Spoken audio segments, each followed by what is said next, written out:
Halo semua, kembali lagi di channel Naik Level. Pada video kali ini, saya ingin membahas saham HMSP atau HM Sampurna Tbk ya. Ini sudah rilis laporan keuangan tutup tahun 2022 tanggal 30 Maret 2023. Ya, hari ini tanggal 11 April, hari Selasa, harganya turun 0,48% jadi 1035 per lembar saham. Dan ini perusahaan sedang memiliki corporate action ya, yaitu nanti akan ada rapat RUPS ya tanggal 14 April 2023. Jadi kira-kira 3 hari lagi ya teman-teman ya. Oke, kita cek dulu kinerja harga sahamnya ya.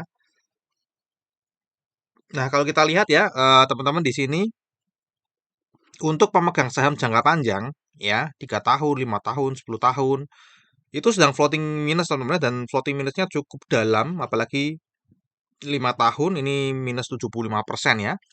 Nah, kalau teman-teman pegangnya 1 tahun, 6 bulan, 3 bulan itu masih floating profit ya. Kalau 1 bulan kemarin masih floating minus juga. Ya, untuk year to date sendiri di tahun 2023 sudah naik 23,21%. Harga tertingginya ada di 1.235 dan terendahnya ada di 780. Jadi ini kira-kira ada di tengah-tengah ya lah ya harganya. Nah, seperti biasa nanti kita akan membahas saham HMSP ini dari 4 analisa. Yang pertama, nanti kita akan lihat ini perusahaannya seperti apa dan kinerjanya secara umum seperti apa. Kemudian nanti kita akan cek dari seasonality-nya ya, kira-kira di bulan-bulan apa saham ini biasanya naik dan turun. Kemudian dari bandarmologi kita akan cek bagaimana perpindahan sahamnya selama setahun terakhir ya, dan terakhir dari sisi teknikalnya kita akan lihat kira-kira arah harga sahamnya akan kemana. Oke, seperti biasa kita akan kenalan lebih dekat, mestinya sudah banyak yang tahu ya HMSP ini.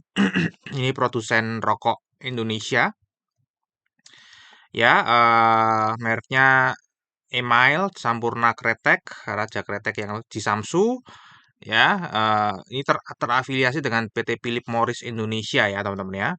Bagian dari Philip Morris International, itu perusahaan rokok tembakau di dunia, ya. Kira-kira seperti itu. Ini listing di bursa sudah lama 1990 ya, harga IPO-nya 12.600 dan pernah stock split ya. Tahun 2016 itu 1:25 sehingga harga IPO-nya kita bagi 25 sehingga harga IPO-nya ya 504 teman-teman ya. Harga saat ini kan tadi ada sekitar 1000-an teman-teman ya. Jadi kira-kira ini 2 kali lipat dari harga IPO-nya sejak 1990. Oke, ini adalah produknya teman-teman ya, tadi sudah disebutkan juga ada Sampurna, Cisamsu, Sampurna hijau atau Kretek ini ya. Kemudian ada Marlboro ya, ini yang mesin putih. Produknya adalah produk rokok. Nah, selain memiliki produk rokok, Sampurna ini memiliki mitra teman-teman ya. Jadi dia membangun partnership ya. Kalau teman-teman sering di pinggir jalan lihat ya ada banner di toko kelontong ada tulisan SRC ya, itu adalah mitra dari Sampurna ya. Namanya ini Sampurna Retail Community Outlets ya. Ini sudah ada segini ya teman-teman ini. Oke, jadi itu kilas tentang Sampurna teman-teman ya. Nah, sekarang kita akan masuk ke kinerjanya ya. Kalau secara pendapatan ini sebenarnya naik secara terus-menerus ya.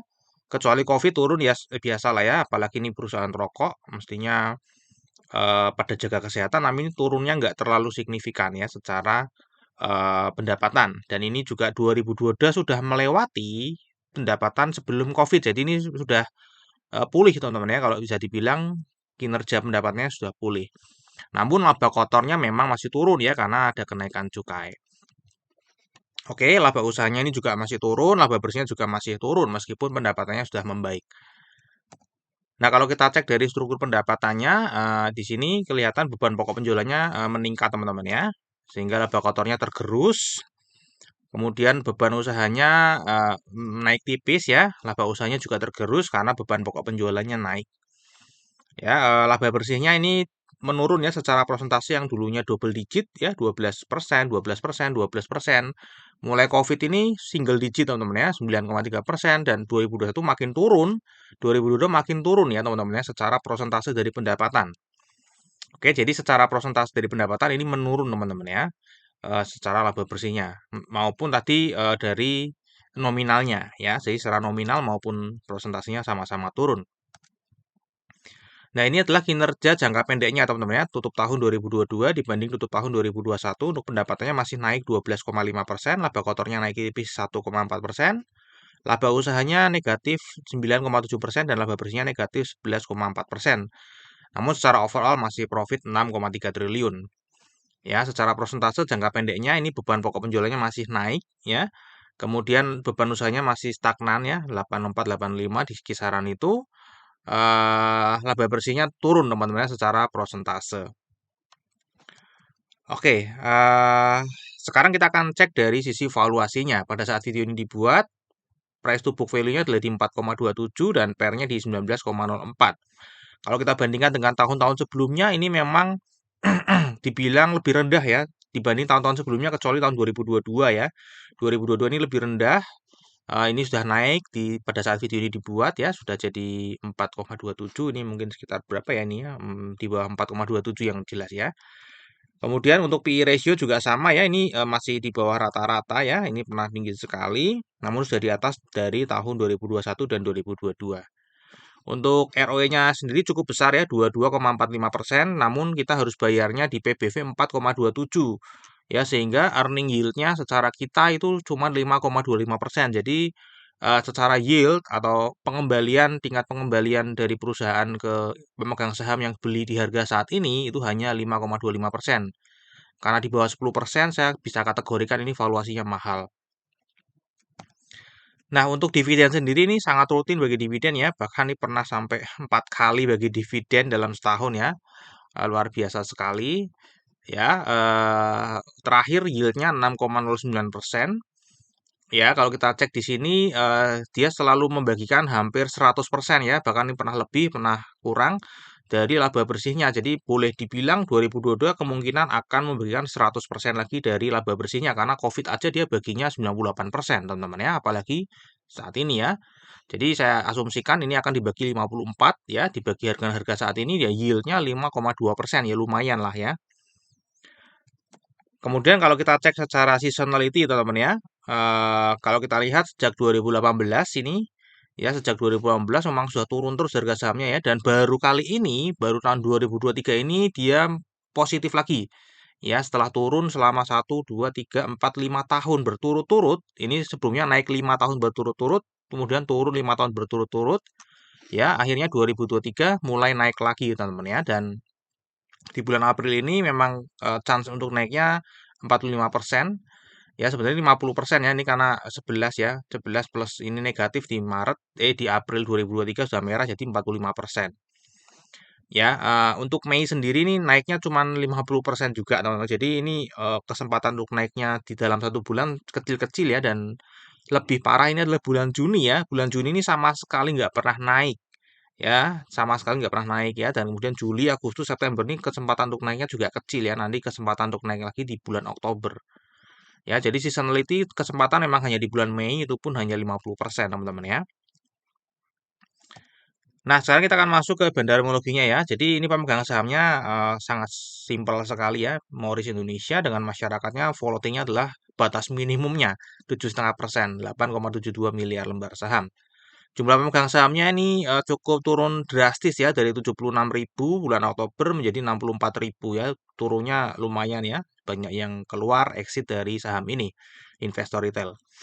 Kalau kita cek ya, partisipasi asing di saham ini 20% ya. Jadi rada ya, kita bisa ikutin namun tidak terlalu bergantung lah ya. Kita bisa jadikan sebagai referensi aja tambahan. Kalau kita lihat di sini investor asing sejak 2022 ini mulai beli terus ya, kemudian Februari pernah buang besar, kemudian ini beli lagi ya, mulai cicil beli lagi ya.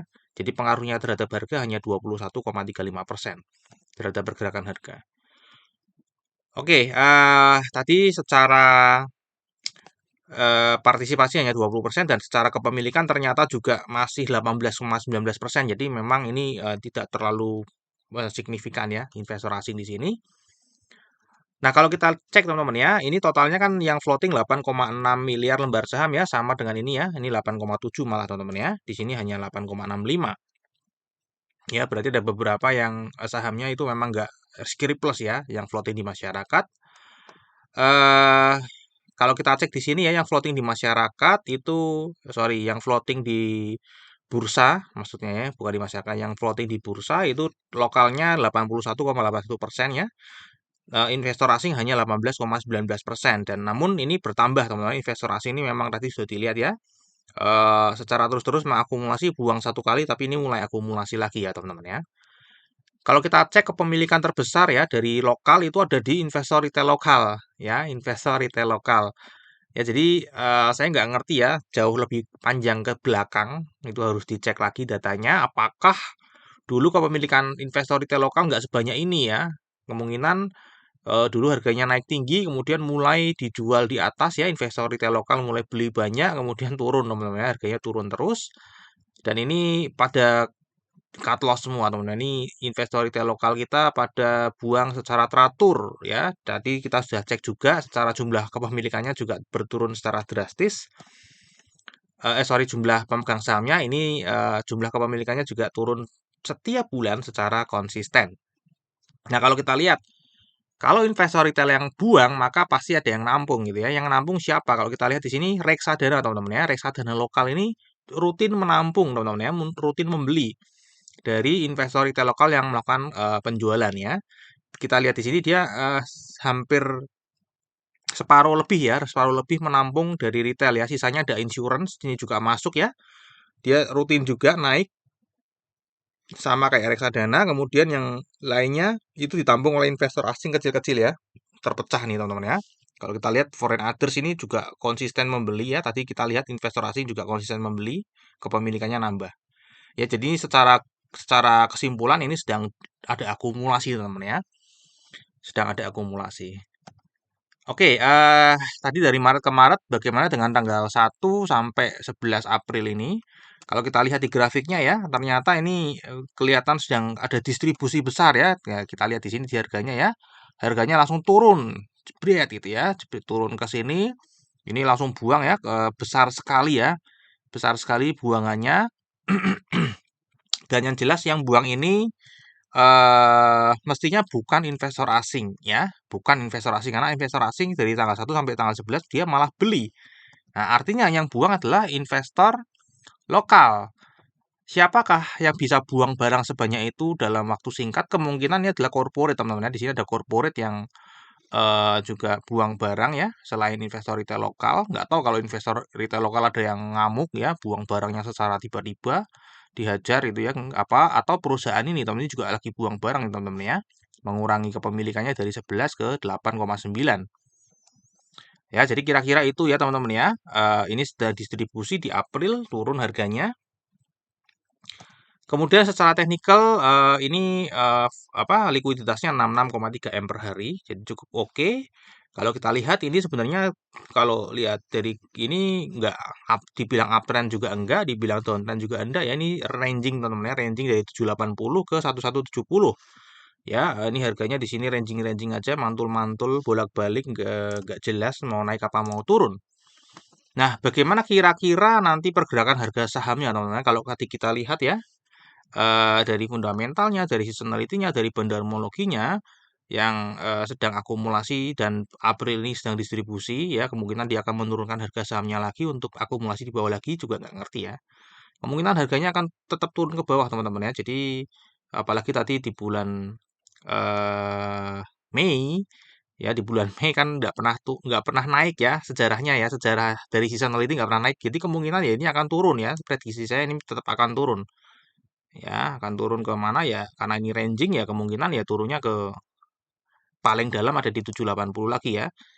Harapannya sih bisa sampai sini. Kalau sampai sini mungkin karena ranging dia bisa naik lagi dan harapannya turun ini disertai dengan akumulasi yang berkelanjutan ya. Jadi itu sangat menarik ya kalau penurunan yang terjadi disertai dengan akumulasi.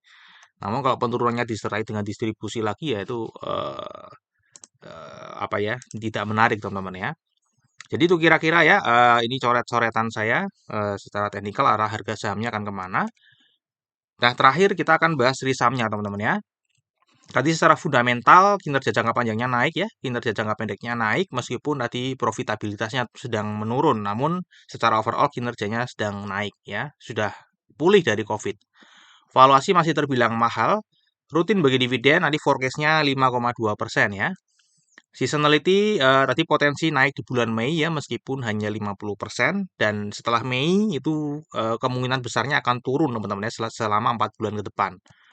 Secara bandarmologi dari Maret ke Maret sedang terjadi akumulasi. Tadi kita lihat ya ada satu reksadana lokal eh, yang sedang akumulasi. Kemudian bener ya reksadana lokal ya. Betul ya, lokal MF.